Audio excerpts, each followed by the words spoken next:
binaklas natin dito sa stator coil, dito sa magneto, kasi nag-stack up,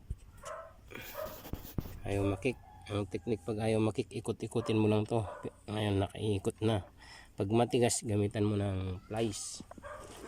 Ito kanina ginamitan ko ng plies para umikot uli, pero bubuksan natin sa head niya mamaya, titignan din natin para mas sigurado,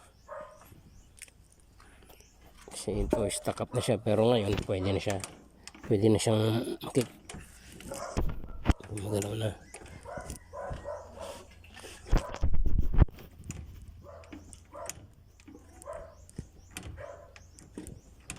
Pero